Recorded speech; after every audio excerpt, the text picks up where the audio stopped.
GT6ன்ற இந்த ஃபோனை பற்றி தான் வந்து பார்க்க போகிறோம். ஏற்கனவே வந்து பார்த்திங்கன்னா Realme GT60யோட ஃபோனை வந்து ரிவ்யூ பண்ணியிருப்போம். அந்த வீடியோ வேணால் நான் டிஸ்கிரிப்ஷனில் லிங்க் தரேன், நான் ஐபாட்லேயும் தரேன், செக் பண்ணி பார்த்துங்க. ரெண்டுக்கும் என்ன டிஃப்ரென்ஸுன்றதெல்லாம் இந்த வீடியோ பார்க்குறப்ப உங்களுக்கு கண்டிப்பாக தெரிஞ்சிடும். ஒரு 40,000 பட்ஜெட்டில் ஒரு நல்ல ஃப்ளாக்ஷிப் ஃபோனாக லான்ச் பண்ணியிருக்கிறது தான் இந்த Realmeயோட GT6ன்ற இந்த மாடல். ஃபர்ஸ்ட் இதோட அன்பாக்சிங் அண்ட் ரிவ்யூ பார்த்துட்டு அதுக்கும் இதுக்கும் இருக்கிற டிஃப்ரென்ஸ் என்னன்றதை உங்களுக்கு சொல்கிறேன்.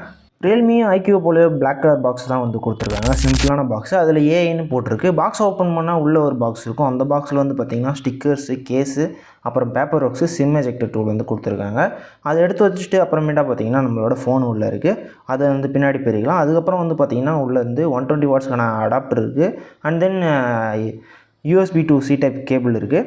இவ்வளோ தான் நமக்கு பாக்ஸில் வந்து வர்றது. அது தவிர வந்து ஹெட்ஃபோன் யூஸ் பண்ணுறதுக்கு தனியாக எதுவுமே வந்து அவங்க கொடுக்கல. ஓகே, நெக்ஸ்ட் நம்ம ஃபோனை வந்து அன்பாக்ஸ் பண்ணிடலாம். ஃபோனில் அன்ராப் பண்ணிவிட்டு நம்ம ஃபோன் எடுத்தோம்னா ஃபுல் அண்ட் ஃபுல் பார்த்திங்கன்னா ஒரு கிளாஸி ஃபினிஷில் சூப்பராக இருக்கும்.